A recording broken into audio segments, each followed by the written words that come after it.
Welcome to the College Rivals Podcast, where it's all about heated rivalries within track and field and weekly innovative discussions on how we revolutionize the sport of track and field into a professional league on par with the NBA and the NFL. And now, your host whose favorite thing in life is to disrupt society for the good, Simon Bowen. Welcome to College Rivals, where rivalries begin and never ends. All right. Let's get into the tune of things. Hello, team of rivals, sporting fans, track and field boys and girls. This is Simon Bowen, alongside my co-hosts Tasha Woodward-Sumner and Michael Jasper. Welcome to another episode of the College Rivals Podcast, where I'm honored to interview distinguished guests, track and field athletes, experts in media, business of sports, branding and marketing, coaching, sports management, sports psychology, sports medicine, mental health, and other interesting people, talking about rivalries and how we revolutionize the sport of track and field into a professional league on par with F1 motorsport, the NBA and NFL. For some people in the industry or frustrating fans, they usually or most often come from a place of what's wrong with track and field. College Rivals podcast focuses on innovative solutions and groundbreaking ideas while facilitating revolutionary discussions on first of the fans, what they want, branding and marketing, event structure, and a pro league to promote and make the sport better. Our mission is to unleash the greatest track and field rivalries, both past and present, and make it the cornerstone of our solution to better the sport. It's why we have created the show to embrace the wider track and field community, so they have a space to add another piece of the solution and not necessarily us having all the ideas. My guest today is Erik Nedeau, aka also known as Ned, a graduate of Northeastern University, Boston, where he earned his degree in criminal justice and went on to earn his master's in sports management at the University of Massachusetts. He's currently an elite athlete coordinator and certified personal trainer. His athletic accomplishments include he's a 1995 World Indoor Championship bronze medalist, U.S. Olympic Trials Finals in 1992, the 800 meter, where he placed 7th, in 1996, in the 1500, where he placed 4th, and in 2004, he was a semifinalist in the men's 1500 meter. He's also a 4-time All-American in the 800 and 1500 meter. He's a 2-time IC4A 800 meter champion. And last but not least, he is 16-time New England champion. He boasts a personal best in the 800, 146.19, in the 1,000, 219.68, in the 1,500, 338.11, and the mile, he cracked the 4-minute barrier in 3 minutes, 57.28. Now today, we're talking about rivalries and their potential impacts on making the sport better. We will also look at some of the challenges we face as an athlete and how we might learn something from past athletes. With our special guest from Newton, Massachusetts, Erik Nedeau certainly will have a lot more to say on this topic and more. For our listeners and viewers, this episode should be very interesting as Erik and I competed against each other, including Tasha's husband, Brad Sumner, which we hope to have on the show soon. Erik, welcome, and thanks for joining us. Yeah, Simon and Tasha, Michael, it's a blast from the past, and certainly even just hearing kind of what was accomplished is it's a nice reminder. As we get older, you never forget, but it's nice to remember, and it's one of those where you talk with people and I was a runner. Depending up in my neck of the woods in Newton and Boston, it's like, oh, you're a runner. Do you run Boston Marathon? And so, I run a marathon, never run Boston. But it's nice sometimes to kind of reflect on what you have done. I think when we're young, when we're in college, when we're just out of college, I can remember thinking the things that were accomplished, while they were important, it always felt like this is just a step further, and, I think especially for runners, for track and field athletes, the pinnacle is the Olympics, and that everything is a step to that. And if you accomplish that, if you're one of the fortunate ones to accomplish, an Olympic berth, it's great. Did you medal? If you didn't medal, what does it take to medal? If you didn't win, what does it take to win? And that what you sometimes lose sight on some of the important steps, along the way. And it's nice. And that's probably like the message, I would send to people, like, reflect upon what you're doing right now and what you've accomplished, and really don't take it for granted. These are all important learning steps. And you don't know, was that last win? Was that the last win that you get? Was that time that you ran? Was that the last time? That stick that was handed to you, was that the last, baton that you take in your hand? Yeah. You never know. And I think we so often just don't appreciate everything in the moment. Right. And so for me, like, coming back, I was like, really, Simon, you want me to talk? And I was like, that'd be cool. And I'm like, God, why did I say yeah?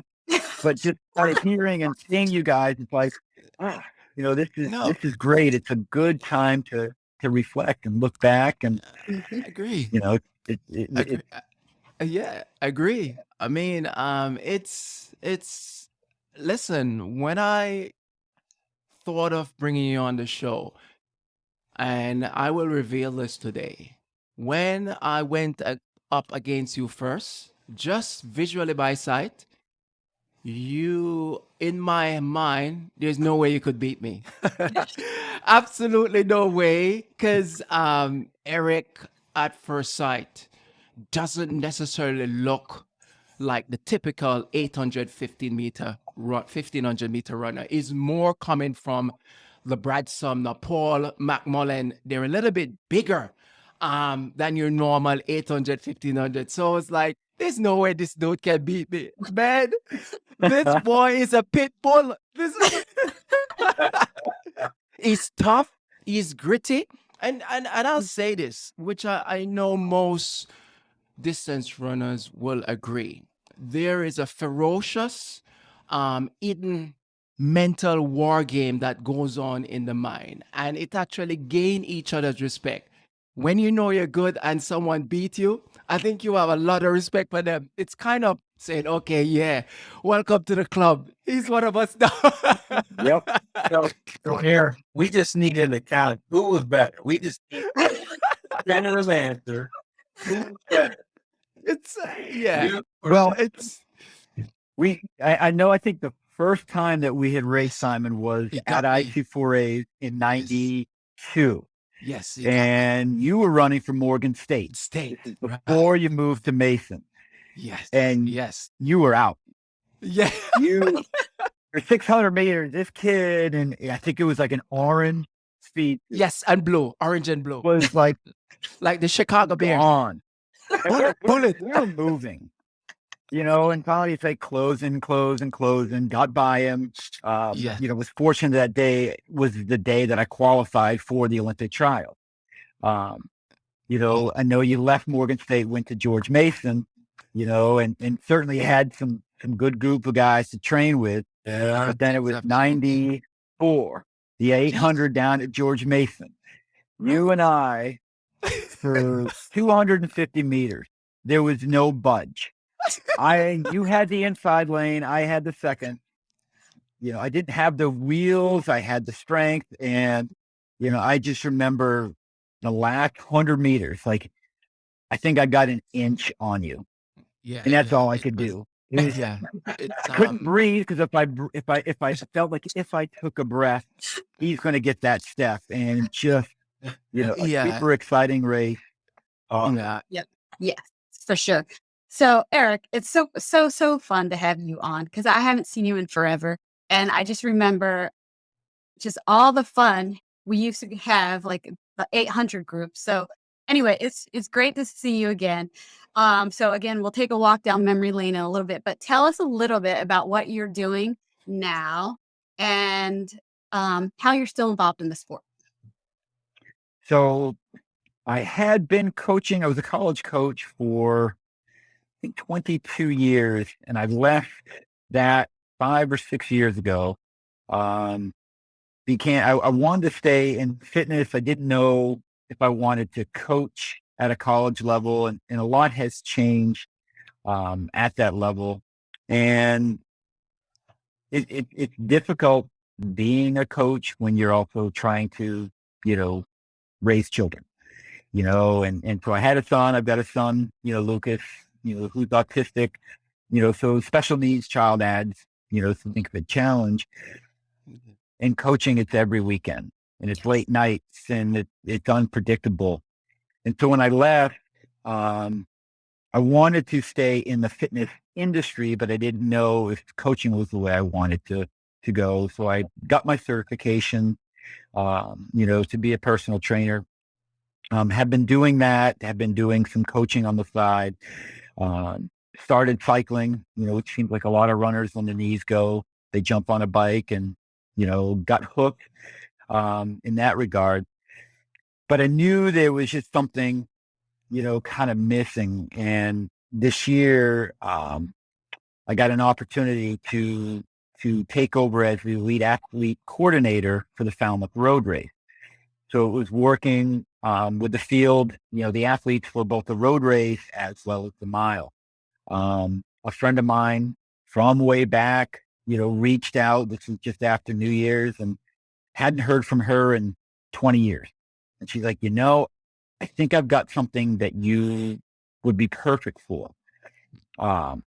And, so took it on, and it was great. It was great being around all the athletes this year, talking with the agent, understanding, kind of the lingo, bringing a great group, of milers, and then, the road race the next day. So it was an incredible feeling to kind of get back into it in a way that, while time consuming, was also very rewarding. And it sounds like you could do it from home. So it's not like you had to be. Most was from home. Yep. That's Constant emails. Definitely felt more popular than I had, in the past year. You check emails and, there's a bunch. A lot of Zoom stuff. And then, the week of the race, was down in Falmouth. And it was great. It's a great organization, a great board, great, people. And like I said, it was just, felt like it was my calling, if you will. right. And it was also nice, again, kind of, talking about like experiences and, so after the race, kind of one of the milers, came off and was like, I'm really sorry. That just, I don't know what happened. My worst race all year, the worst timing of it. And it just led to, probably a half-hour conversation. I was like, hey, I appreciate that you're apologizing to me, but there's no need. You're going to have days that are great, and you're going to have days that aren't. And you're probably going to learn more about yourself from today than you are from that race where you run 3:55, and, we kind of talked about, racing, and talked about, sometimes things to think about that, I got a nice email from him, probably a week later. It's like, thanks for taking the time. I really appreciate hearing, of your experience, and definitely some things that I hadn't really thought about. So it was a nice way to, kind of give back, so to speak, but also kind of share experience, and share your experience in a way that was, I guess, with purpose. Right. Yes. I agree with you so much about, like, the giving back is so rewarding. And especially, I mean, we did this a long time ago, but I still think that younger athletes, they still look up to us, even if just because we've been in their shoes, and we sort of, have done this before. So that's very cool. I love that. Do you think you'll be continuing on next year with the same thing? That's my hope. That's I'm planning on it. Certainly will be a lot easier, just because a lot of the groundwork has been laid. This year was a lot of figuring things on the fly, whereas next year it does make it a little bit easier. Just from a logistical standpoint, I think that it went well, and I certainly, enjoyed myself enough to, the time that goes into it, it's well worth it. Yes, for sure. That's great. That's awesome. All right. So now we're going to shift a little bit back to the past. So first question is going to be about Northeastern. Tell us a little bit about why you chose Northeastern. Were there some athletes there previous that you sort of looked up to, or like how did that choice come about? I'll be honest with you. There's, two reasons. One, so I grew up in Maine. I was more of a 400 hurdler, decathlete, but I knew my coach always said, you're going to be a middle distance runner once you get to college, but we're going to do the things in high school that prepare you for that. I didn't run much mileage. I ran the 800 a couple times. I think I ran 158, 159. Wow. My 1500 was a 412, and that was, at the end of a decathlon. So my decision to go to Northeastern was kind of two-part. One, I really liked the coach. And the second was financials. I was offered a scholarship, not a full scholarship, but, enough that it was going to make it, possible to attend. I didn't know I had actually canceled my visit to Northeastern. Because if I went, then my brother was going to have to go back home, a day earlier. So I opted to not visit Northeastern. So when I signed with them, it was literally never saw the school until I showed up freshman year. Yeah. And I was like, "Ooh, welcome to the city." Small town kid from Maine. Now I'm in Boston, and I'm like, "Oh, here we go." Wow. If I had to do it all over again, if I had more information, if there was more knowledge. It was the internet. Exactly. If there was the internet, if there was, Instagram, you would know so much more. Right. In terms of, Exactly. you asked about athletes, I really had no clue. I just, I wasn't wired that way. Like I knew everybody that I competed against in Maine. I could tell you, this guy ran this guy ran this, we would show up for me. We're going against this school. It's like, okay, he's their good 100, 200 runner. So I want to run 100 and 200 this week. This guy's a good 800. Let's do the 800 this week. This guy's a good 300 hurdler. Okay, I want to hurdle this week. I wanted to try to, whoever was the best on another team, I wanted to show them I was a little better. That totally goes into what we were talking about before with you on the track. I mean, I just remember anytime you stepped on the track, you can't count Ned out. Like, I mean, yeah. So that's cool. You had that ferocious tenacity in high school. Okay, go on. And so I think once I got to Northeastern, I was blessed. I think that you make a choice of a school, and you find that that connection, both with coaches, with athletes, but you need to be, I guess, with Mark, that was my coach, Mark Leck. He saw more in me than I realized, and he helped kind of push me in that direction. And I think as he was pushing me, he saw like the response, and there's a will to win, and then there's like a refusal to lose. I hated losing more than I liked to win, and sometimes that trumped. It's like, okay, get me a stick. Like I remember chasing you guys at in the 4x8 94, the Penn relays. George Mason, Seton Hall, you guys were 4 or 5 seconds up. Florida, Tennessee. Yep. I got the stick, and I'm like, okay, We don't have the legs, but I don't know what I'm going to do. But I've got one choice, and that's the way I looked at it. I've got one choice, and that was just I'm going to go as hard as I can and pray. So I remember going through 448.4. Oh my Now I'm not God. Oh, I'm not a 400, and at that point I had transitioned to the 1500. So there was a system shock. I didn't realize I was going that fast. You don't think you're But just then you don't. Y- Yeah. Yeah. it's just so exciting.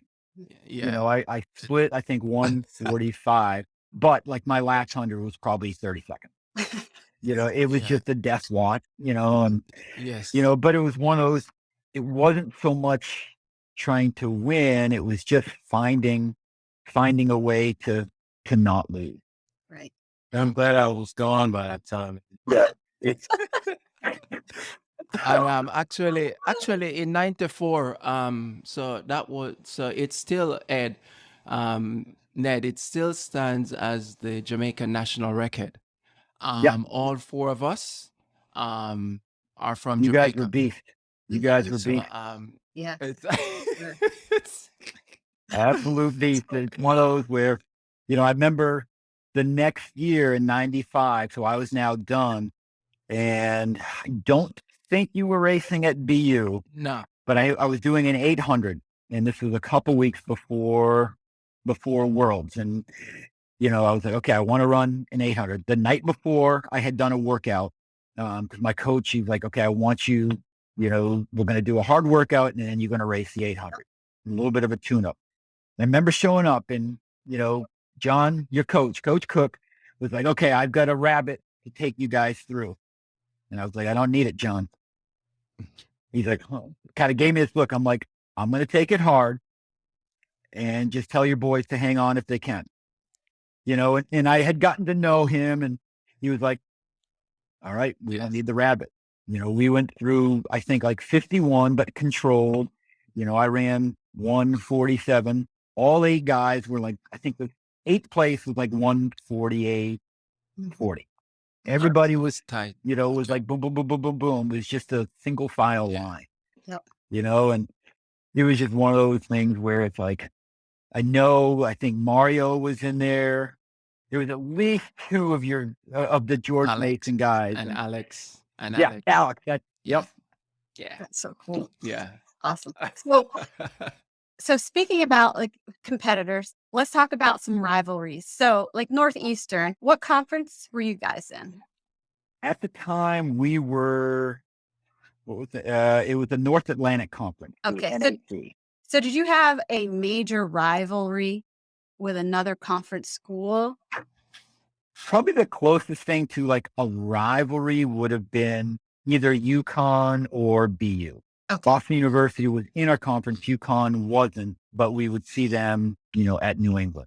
Okay. I don't know if we ever really looked at least from a school perspective, you know, it was never, okay, he's from BU, I want to beat him. He's from Georgetown, I want to beat him. I always looked at like, okay, who am I racing against? And you know who the good people were, you know, when you lined up, like, oh, okay, he's there. So in that moment, that was my rivalry. You know, my rival was like, who wants to get to the lines first? Who wants to keep me from winning because I don't like it? You know, but as soon as the race was done, and that was a great thing is, you know, especially as you start to get faster and accomplish more, you know, as great as it was to run fast and to accomplish big things, you also started to get to know people, you know, like, you know, with Brad, you know, going to Europe, you know, for 2 years with him, you know, being a part of the USATF, you know, crew, you know, these are guys that you compete against, but now you're traveling Europe with, you know, and it just, it puts things in perspective that it's like, okay, we're about to get to the line. No one likes each other, but as soon as you're done, you know, it's major respect. And I look at like a rivalry and a rival as, and this is how I looked at it, how I look at it still is somebody that's going to bring out the best in me. I have to bring my A game. And if they can bring my A game, that's my definition of a rival. Whether that's like a team trying to win a meet, whether it's an individual trying to win a race, regardless of what that race is. I mean, it can be, a high school kid trying to break 5 minutes in the mile, and he's going against, the rival school's kid who is also trying to go sub 5 in the mile for that very first time. And they battle and battle and battle and, come down the stretch. And you got two guys that run 4:58. They both accomplished it, but they accomplished it, as a result of that rivalry, and I think that, the rivalry, a true rivalry, has also got a lot of respect that, comes with it. Correct. I like that. All right. So tell us, we always like to talk about like some of your greatest moments in sport of track and field. And I'm thinking the bronze medal has got to be pretty high up there on your list. Can you tell us a little bit about that? Like going into that race, like you were talked about I think that George Mason race was probably right before that. Was that Yep. the world? Okay. Yep. So tell us about going into it. Did you know you could medal? Did you what did your coach say? Like give us all the inside scoop about what went into your preparation and then the race itself. I would love to say that going into it, I believed I could medal. It honestly was probably the furthest thing from my mind. I went, it was my, first world championship, my first and only actually. Things had been going well, in the season. I had been racing well. But it was one of those where I remember in the qualifying round, it ended up being really easy, like shockingly easy. We had gotten some separation, and I remember with like a lap to go, I'm running side by side with Marcus O'Sullivan, and he's like, ease up, brother. We're all set. And you look around, we had a big gap. So it's like, I've made the final. That was, probably my big goal going in. It was like, okay, I want to make the final, because if you make the final, anything happens. I got in the final, and I'm not going to lie, I've probably watched the race like a million times. It's a rare race that every single lap was faster than the one before. There was like pushing like I've never seen. Fermin Cacho was, it looked like it was more roller derby. Was El Garouge. El Garouge, yep, he was in there. Okay. And I remember like watching it, and the commentator was, Fermin Cacho, you could tell he was just running scared. He was only thinking about one guy, El Garouge. But he's just throwing guys, and there was another Spaniard that was also trying to block. And it just was an odd race that I was in position, and it was one of those, it felt like slow motion in the final straightaway, that I was like 5th or 6th place, but everybody was spreading out.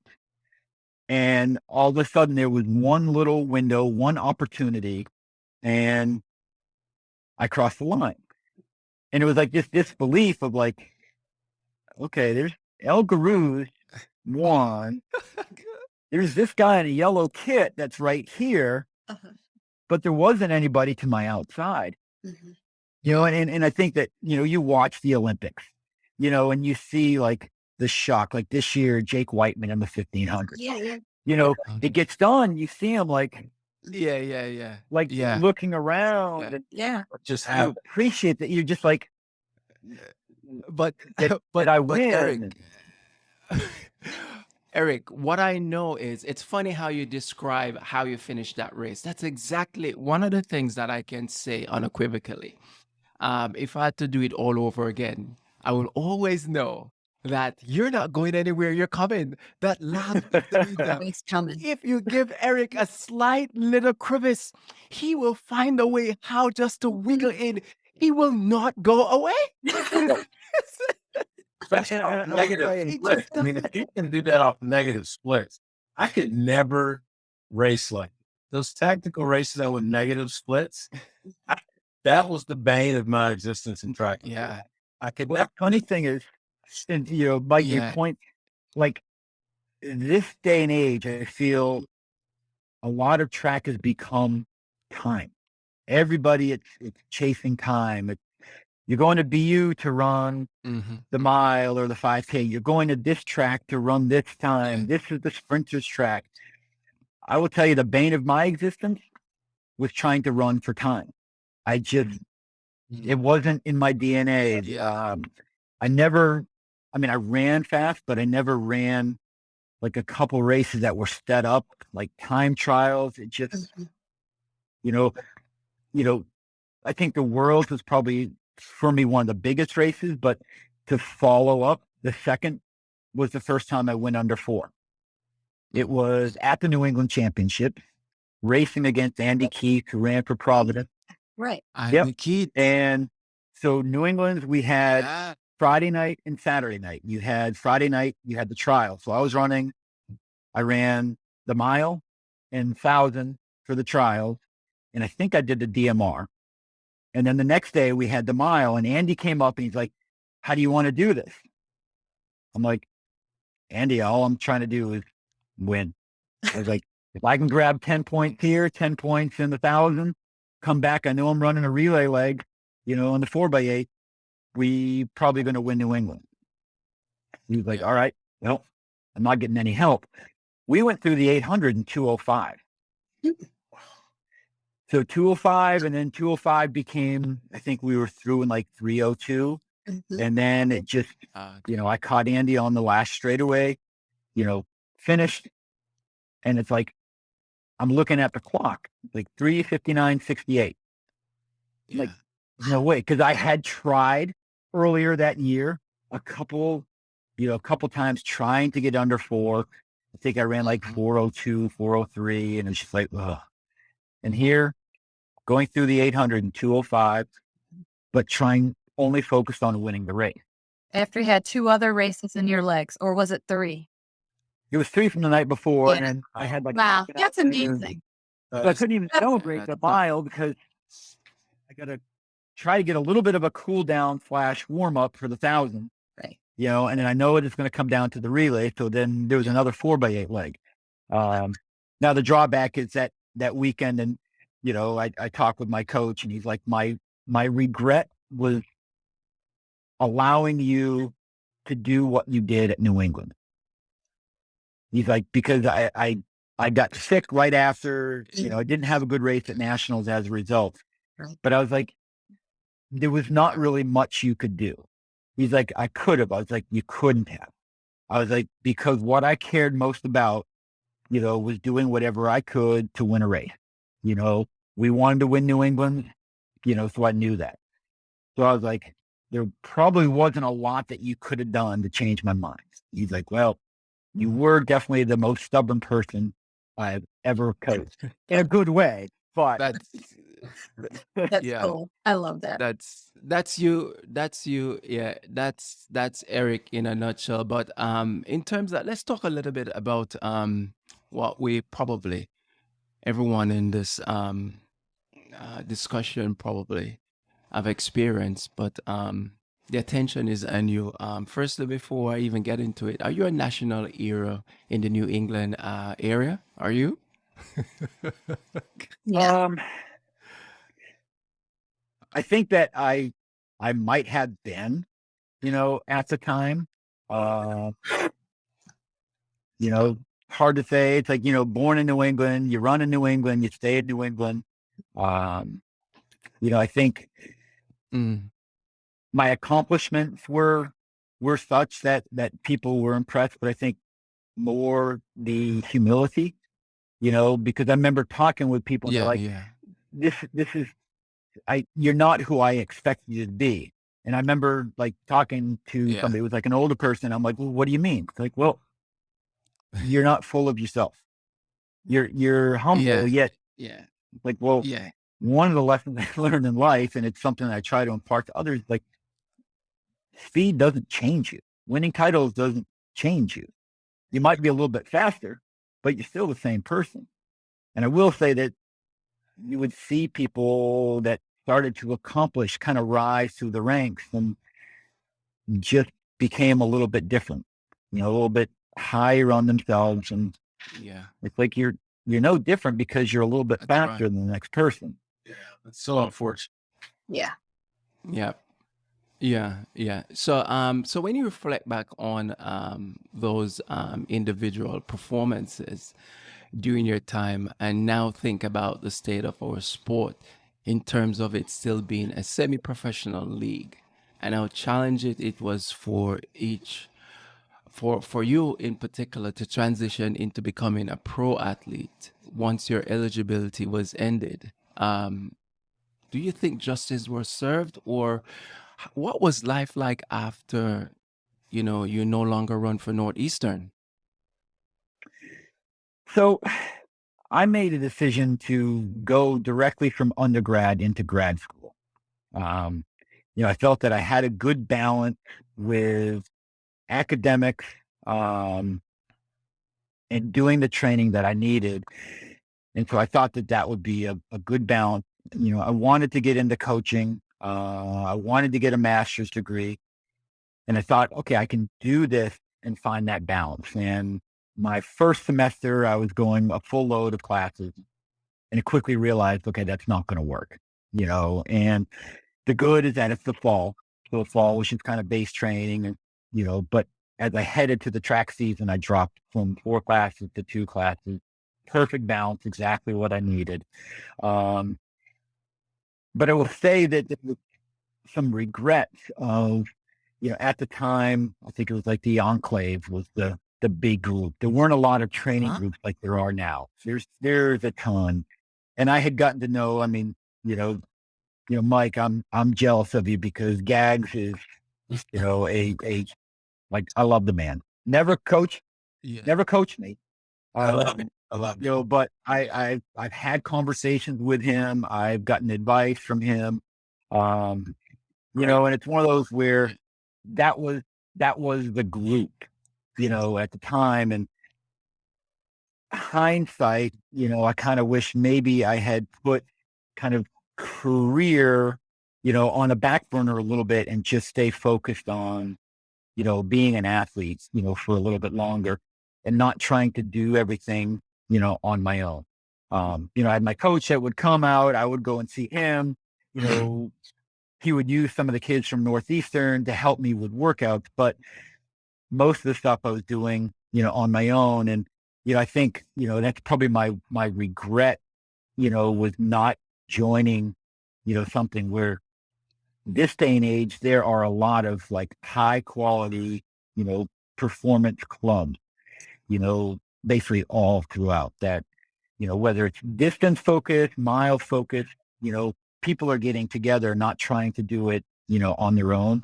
All right. And I think that's huge, and, when you've got people to push you each day, yeah, you need to have some days where go on a run yourself, get away from everybody, recharge, go at your own pace, because, I know that the more people that are together, you're going to have a couple people that are feeling really good. And that starts to, a little 8-mile run becomes a very fast 8-mile run because, well, he feels good. And, well, I got to go with him. Well, I got to go with him. So I think that can be very beneficial, but it's also, at times you need to temper, that a little bit, kind of know. And that's where like a really good coach, can kind of step in and be like, all right, this is what we're doing. Or even take the reins and say, you 4 go for your run. You 4, do this. You 4, go here, just to make sure that doesn't happen.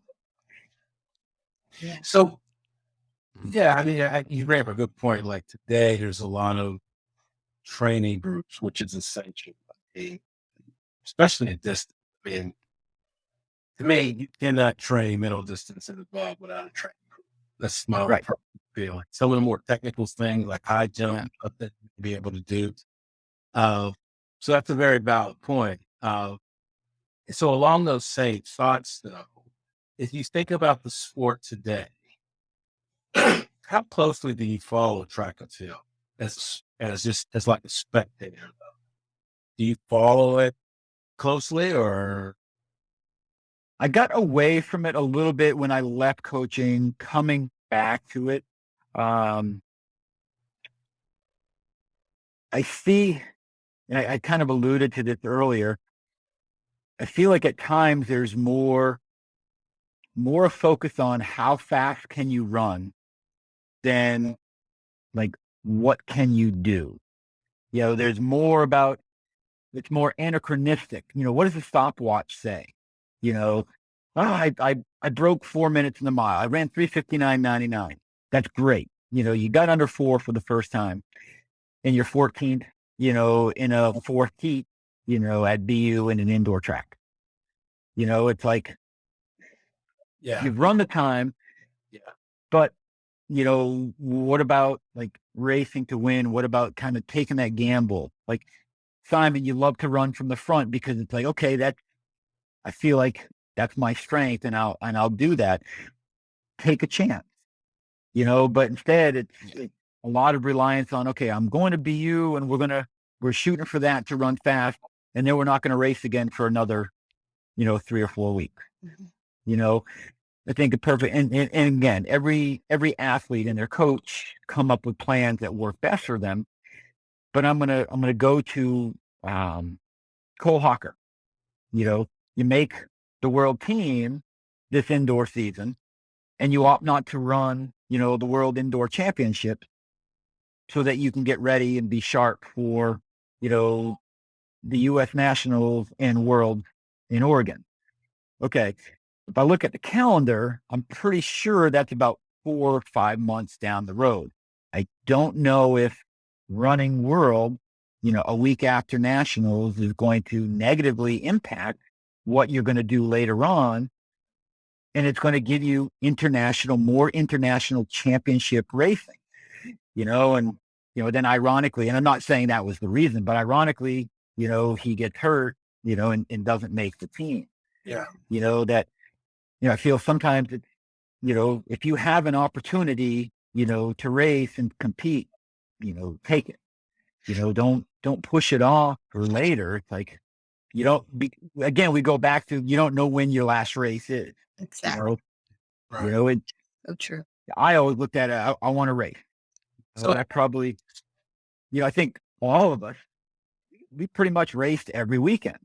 I don't recall, cross country, we had some off weekend, but track, it was, I want to race. We might not do the same rate. We might not be running the 800 every single week. You might go up, you might come down, sharpen up, strengthen up. But, I feel like we've raced more, and now it's less racing and more, okay, what's the rabbit going to go through? How far are they going to go? And following along. So let me ask you this question. And let's assume you are I'll say a passive observer of the sport. Someone who isn't one of us four, but someone who's interested in tracking everything. What do you think about this? I think it's a very specific thing that happens in track and field, where athletes can choose to opt out of certain events or performances to save themselves future events and performance. And so you can, unlike other sports where the schedule is very rigid, participating win in this set schedule, track is much more fluid. What do you think that does to the sport when someone can opt out of running, a certain meet so they can save themselves or something, some other, you know what I mean? Like, so that's one of the things we think as the sport of track and field is that's a very unique aspect where the top competitors can sort of pick and choose their events, as you so accurately stated, Eric. They can run for time as opposed to meeting competition head to head. Right. And I think that one of the issues, people, you go to a race and say the sprints, because you see it a little bit more in the sprints that, you know, this guy's not going to race here because he's going to wait for this one because, you know, person X is running here. So I don't want to race him until we get to World. It's like, well, why don't you race him now, you know, and maybe you'll learn a little bit. I agree that we may not be able to race every weekend, but, you know, you look at the NFL, they got 17 games. That's a pretty brutal sport. You know, you can be on top of your game and, you know, and then you're not playing for the rest of the season. That can happen. And, you know, so there's more physical demands in another sport from that regard that it always, I think it's odd and it's very hard to explain to people like, well, you can't race every weekend. Why can't you race every weekend? You know, why can't a miler do a mile one weekend and then maybe an 800 the next weekend, especially if you're in a scenario. I can see if you're traveling, you live in Oregon, you know, and you're going to travel to Boston, you know, and then the next big race is in Arkansas, and then the next big race is in California. So that travel, you know, can make demands and take, you know, a toll. But I don't know. I feel there's a little bit, people can race a little bit more and learn how to race. And I think when you take the time to learn how to race, you're going to be ultimately more successful. Yeah. I don't know. I think that success to a degree has kind of morphed into, well, how fast have you run? You know, and I look at it of, you know, again, I'll use the mile of, okay, you have all of these guys that are running under 4 minutes, but what have they done? You know, especially indoors, you've got these incredible tracks. I mean, my mile, that was on your indoor track, Simon. My 357 was on your 200-meter flat That's track. Impressive. You know, but it was just No, that's racing, impressive. racing to win. I know On super your spike. track. Yeah. Yeah, and the spike. So you starting that. I have not got into a pair. You know, I've not held them, so I can't say, oh man, these things feel incredible. You know, but yeah, that's a game changer. And people ask, like, well, these new super shoes, that changes everything. Right. And I'm like, it does, but if you back up a generation, you know, when we're running, and then you compare when we were running and back up a generation, you know, we had BU and Harvard that had some bank tracks, you know, not like today, but then you're going to have the generation before us that were like, well, we were running on wooden tracks. We were running on dirt tracks. Yeah. You know, in 15 years, what is it going to look like? You know, it's evolutionary. Look exactly. You know, you don't know what the next thing is, but certainly there's going to be, you know, things. Right. And so I have a hard time being like, well, it's all about the shoe. It's like, okay, the shoe makes a difference, but you know, it's also about the athlete. You bring up a good point, Eric, in that, and just paraphrasing about, correct me if I'm wrong. I mean, the sport of track, and you're right, it's what you've accomplished versus just how fast you. And I think when we talk about people that aren't familiar with the sport, it's easier to say you won, let's say, Big East versus I ran 147.5 versus a 146.9. Yeah. What does that mean? That's correct. Because when I won IC4As, it was in a rainstorm and it was freezing. So of course it was slow. Nobody feel like running that thing. Yeah. But that's what it was. But you won. Won. And so, you know, I try to say, like, what does track and field need to do to make it more appealing? To your point about what you have done, because even when I talk to people that know that I ran track, back when I ran a 146, they don't know what that means. Right. Right. But if I say I won the East, oh, okay. Or I You must be good. 10 points Yeah. for the team, they get that. Yeah. They don't get the nuances of what was your split at the 600. Yeah. Yeah. So I think, and not to put words in your mouth, but I think track and field, we got to figure out a way. If we're going to appeal to more people, you got to make it, not dumb it down, but you got to make it digestible. Yeah. Americans understand winning, points scored, team championships. They don't understand, like you said, like you got a rabbit and you run 355 in a mile. Well, what are you doing in the tactical race? Yeah. I think that's part of the and Michael Johnson had made news recently talking about what athletes should really focus on. It's more about, are you a world champion, and not necessarily what time did you run.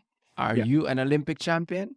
So it's something that I've ingrained in all of us, including everyone right now in this discussion. We're obsessed with, we always want to know, did I PR? Even if you lose. And we also want to talk about the splits. We're very curious about what time did you come through. We comb through those data because we're trying to get to this place. It's where the emphasis has always been focused on, and not necessarily like in F1 motorsport. It's individual and it's also championship because it involves point scoring. And we don't necessarily go through a lot of point scoring. It's always you're on your own and it's you on the clock. You know what I mean? So that part of the sport, I think there's some opportunities to gain some grounds around how we actually interpret results and what matters. You know what I mean? One of the things I find myself sometimes explaining to people, they're like, okay, so I get that they're lined up and they're racing, but you have a Nike athlete, you have a New Balance athlete, you got an ASICS athlete, you got an Adidas, you got a Hoka, you've got, a college, whatever. Yeah. Well, why? What does that Nike athlete get, if they win? And not so much, they win the championship, they make a team, they make money, but it's like, okay, so this is a meet, it's a competition. Is Nike, is there a score? Is there a team score? You watch basketball, and it's like, this guy, scores 50 points and has 25 rebounds and they lose. Like, Yeah. you had a great game, but they lost. Yeah. Very On the track, it's like, okay, would there be a way?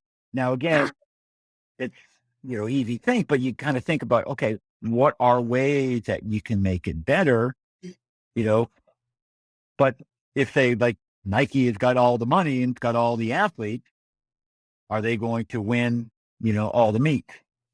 If you're going to go and you're going to score, it's like, okay, how is that going to work? But perhaps that is, another question, Cindy McLaughlin, absolutely, like, just incredible, Sensational.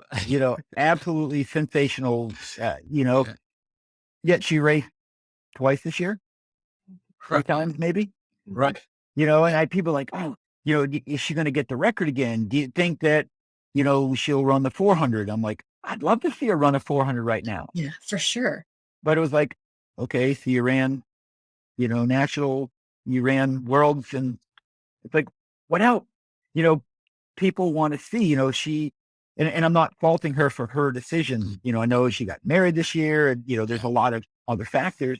But it's one of those, it's like, okay, this was a person that is, ridiculously, almost like non-human, fast, doing stuff that no one has ever done. I mean, you're running the hurdles faster than some of the women are running the 400 at an elite level. Right. You are absolutely beautiful, so marketing wise, you are well spoken. This is like, Right. You Right. want to get somebody to rally the troops, so to speak, and bring them to, the sport. It's like, here's a person yet, raced a couple times. He probably made more money than 99.9% of all the track athletes. Right. And and Point. that's why and that's why one of the conversations that we're actually facilitating here at College Rivals, it's kind of more looking towards the future, right?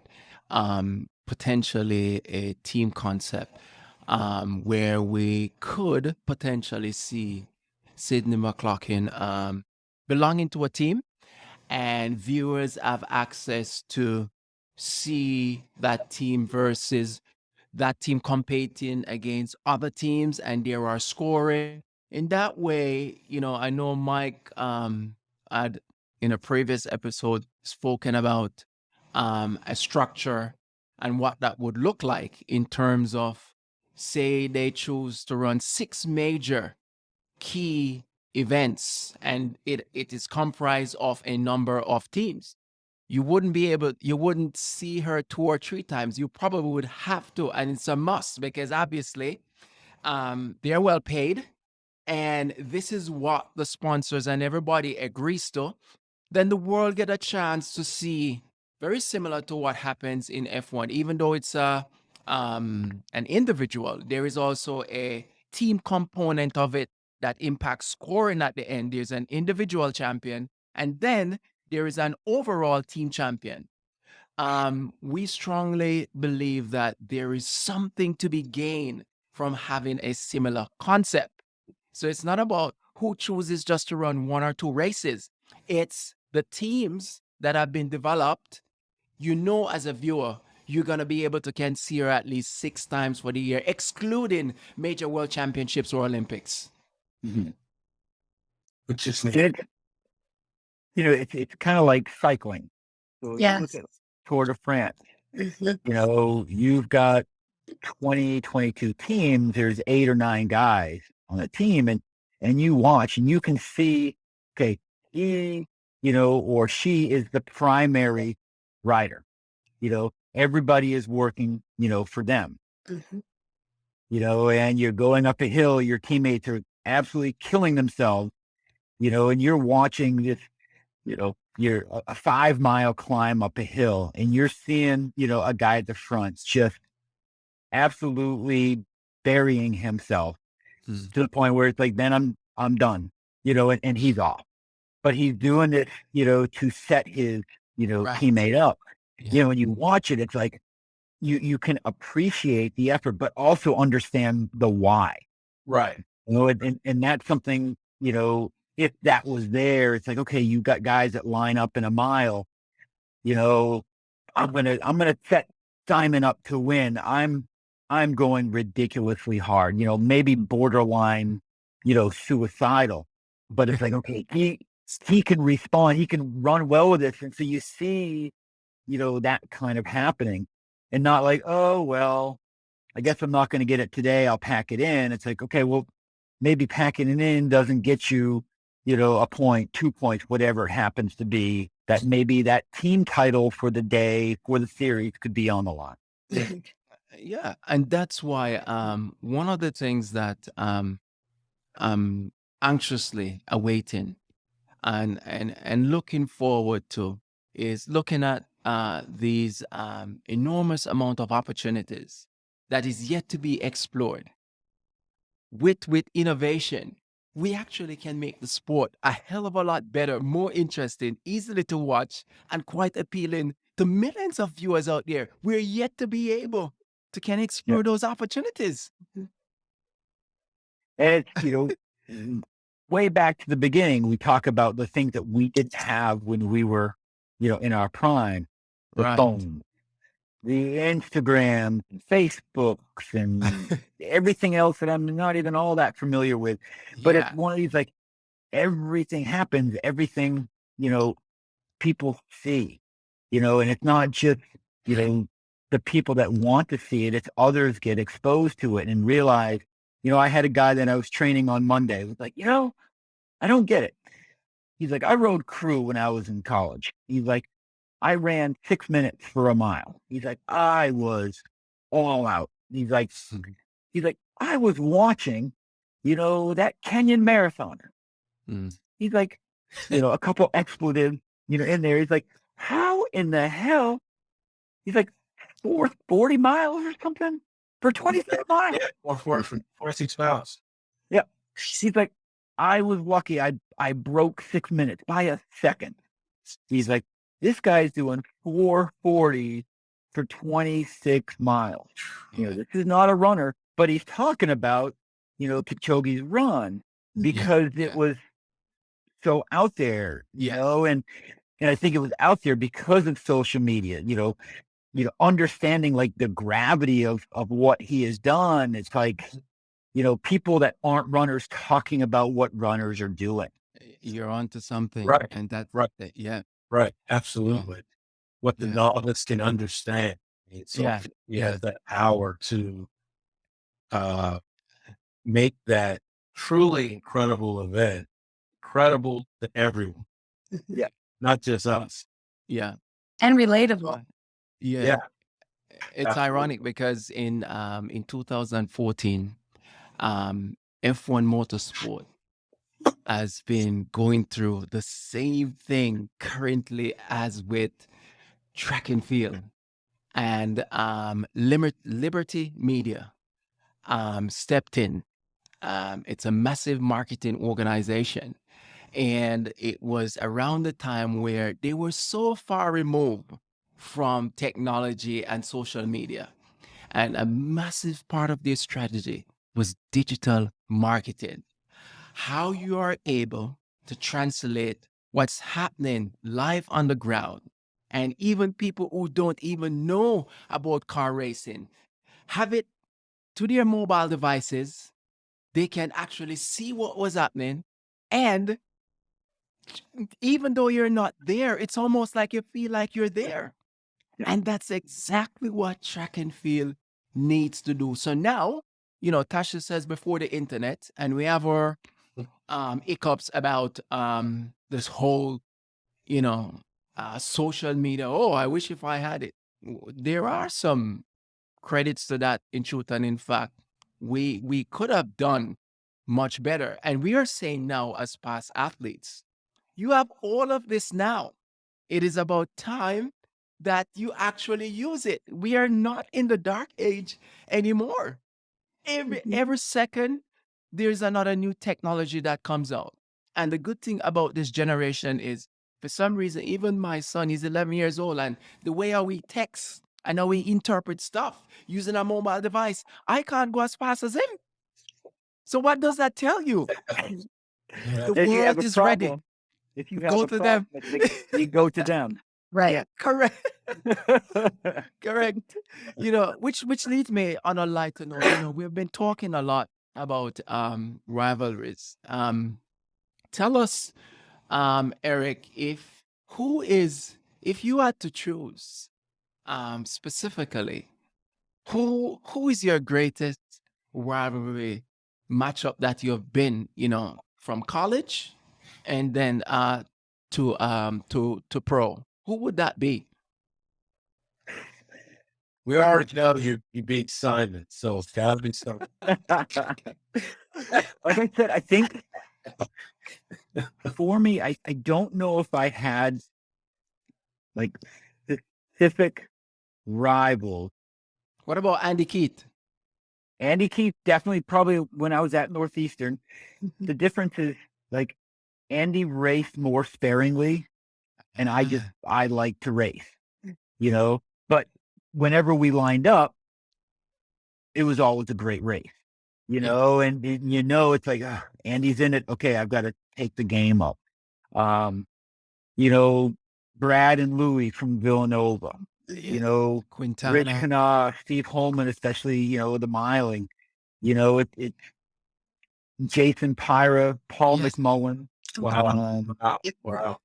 Guys that, it's like Terrence Harrington, guys when they're on the line, it's like, okay, and kind of like you were saying, it's like, that Ned guy doesn't really look like all that much. And then you found out the hard way.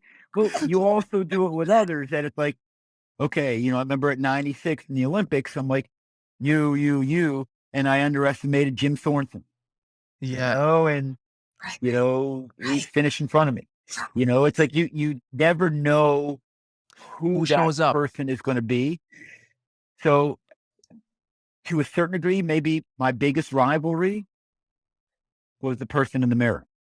Wow.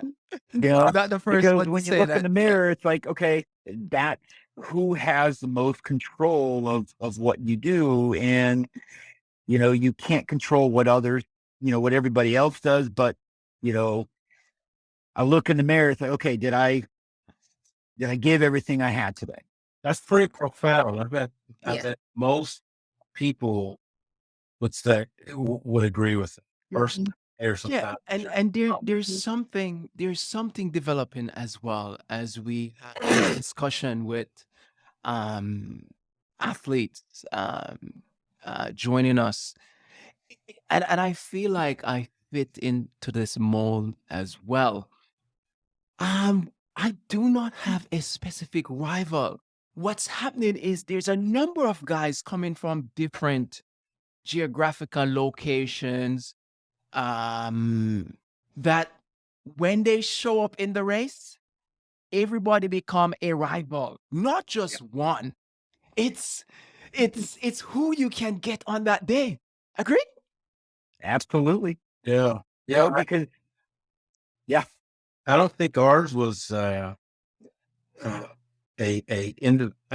individual rival. I think ours was a team. Yeah. And it was kind of, as a freshman coming in, you were told, we don't lose to this team. Yeah. When we go to Penn relays, 4x15, we are not losing to Arkansas. Yeah. 4x8, DMR. 4x8 was Villanova. The DMR, it was Arkansas and and that was that.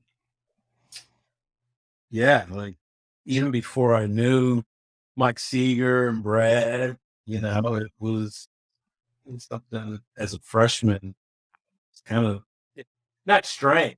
I'm happy for it, but it was got there. Those are the teams that you were, quote unquote, that was a make or break for your season. Your senior year, did you win or lose against? And Brad, I think senior year. going to your point with the rival and even track, you talk about Penn relays, you talk about relays. That's something that I think people can get behind more than, oh, did you run 146?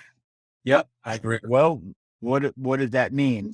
Like, or, you have this league and it's, a couple individual events, but then you've got some relays, different lengths, different, what have you. And people can get behind that because it's not about time. You're watching people, really compete, and, maybe you start your fastest leg first, maybe it, but you're having to watch it. Swimming, when I watch swimming, at the Olympics, the things that I like the most are the relays. Because it's like, okay, you got 4 people that are playing into this, not just one strong swimmer, though you are looking, it's like, oh, Michael Phelps is going to anchor. Is he going to have enough, to be able to do it? Are his guys going to set him up? And I think that, I always enjoy watching the relays, and especially if you made sprint medleys or distance medleys or different things, where it's like, it's not just the traditional event, but okay, get away from that. And I know Penn Relays had done like the US versus the world, in a couple events, which I was like, this is really cool. I would have loved that. Yeah. Absolutely loved that in my time. And like, get a call, hey, we want you to run the 1200 of this. I'd be like, how much do I got to pay? Don't worry about paying me. It's like, I'll pay to be a part of this. Right. Because it's like, you can get everyone involved in the relays. When you go to Penn relays, the whole team competes. Yeah.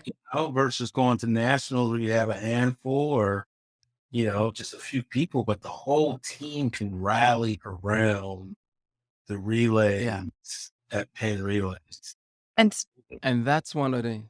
Go ahead, Tasha.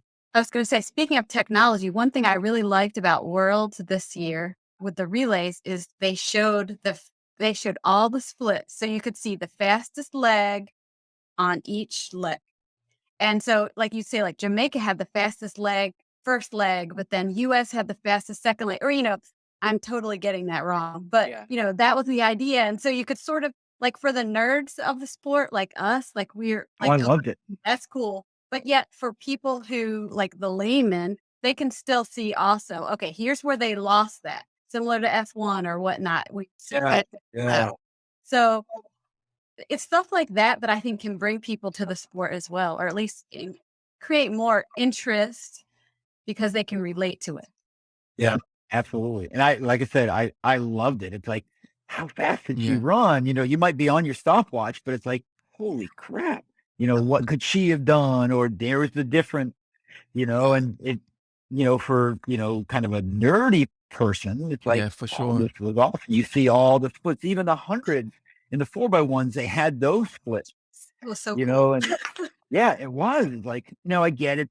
It's a little bit different. At least the 400 is a little bit more uniform in terms of those split. Hundreds are kind of arbitrary, but still you would see where like the team made the difference. What got the win? Was it this leg? No, actually it was the second leg that blew things open, and then they go back and they show the race again. And now you're really honed in on, well, let's see what lane 4 actually did. Like, ooh, I was only watching this team, but the Jamaican girl just lit things up. It's like, no wonder why they won. They make a big deal about the anchor who comes, across with the victory, but it was that second leg that really set it up, and that was a difference maker. Mhm. Yeah. That's so critical. So critical to get the nuance. And I think Yep.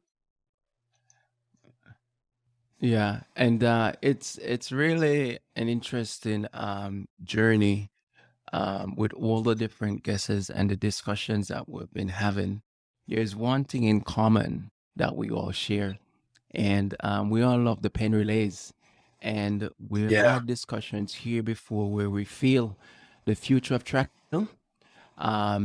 if they're gonna get it right, they need to ask themselves the question: why so many athletes, including fans, enjoy the pen relays? Why, including fans, all the athletes enjoy pen relays? It's an interesting thing to watch. I know there are some, with COVID and all that kind of stuff. I'm hoping the pen relays that we all have participated, have known and loved, we actually will go back to that because it's a major magnet for not just athletes but fans from all over the world. Erik, it's been a pleasure to have you on the show. You have been an inspiration. You brought to us and reminded us of what life was like back in the days. And even though your passion super exceeds this whole internet and this whole technology thing, it's people like you that need to have a voice. And it's part of what College Rivals is trying to do, is to listen to people like you and understand what makes the sport great. I know in New England, they can't wait to hear your voice coming from College Rivals. I'm sure you'll get an opportunity to share this in the New England region. It's definitely an honor to have you on the show, and I just want to say welcome, and it's great to see you after so many years. You're still looking young, and I promise as of now on, I will never underestimate you. I think you're a beast, and I really can't wait. I could easily see you visiting New Zealand, and I'll make sure I make it up to you. How about that? I will guarantee you this, Simon. When, it's not an if, it is a when. It's going to be done. If you Yeah, are I know. still there, I will look Yeah, you up. We will get together. We'll race that big mountain that goes up by your house. Oh, that's I think we lost him again. Yeah. Yeah. It was so good seeing you, Eric. Yeah. Like he's asking to see you and Tasha. Please tell Brad I said hello. I I've will. enjoyed, watching the progress of your son. That is Oh, thanks. ridiculously incredible. Thank you. Incredible. Thank you. Incredible. Great gene, no doubt about that. Yeah. Yeah. I mean, genes have a lot to do with it, I will say. It has to. It is an important thing, but you can have genes, and you also you need to have the right inspiration. The fact that you can, in the sport, you can really develop. Yep. This up here. Try. And like you were saying, like the humility, I'm like, you never can tell when it will go away. You never can tell when your last race is. So like that, I mean, that's what we try to tell him. So yeah. Appreciate it every moment. And in doing so, you keep yourself in today. You don't worry about tomorrow. You don't look back in the past other than to learn. Yep. And Sure. that's where success comes. For Yep. sure. Thank you so much for your time here in the studio with College Rivals, and I hope to reunite with you all one day in person. Thank you so much. In Jamaica, I say one love, of course. In the mighty of US of A, we say God bless America. Thank you. And to our listeners around the world, listening and watching, you can find show notes, links to this episode, and more by visiting thecollegerivals.com and subscribing to our YouTube channel, College Rivals Rock. Thank you very much, Eric. Peace out. Thank you, everybody. Great to see you. Take care. Yeah. Thank you, Eric. Bye-bye. Thank you for listening. We hope you enjoyed this episode of the College Rivals podcast with Simon Bowen and his team of rivals. Please visit thecollegerivals.com for more information, and be sure to like and follow College Rivals Track and Field on Facebook. If you have any comments or would like to suggest topics for upcoming episodes, please email us at hello@thecollegerivals.com. Thanks again for listening. We'll see you soon.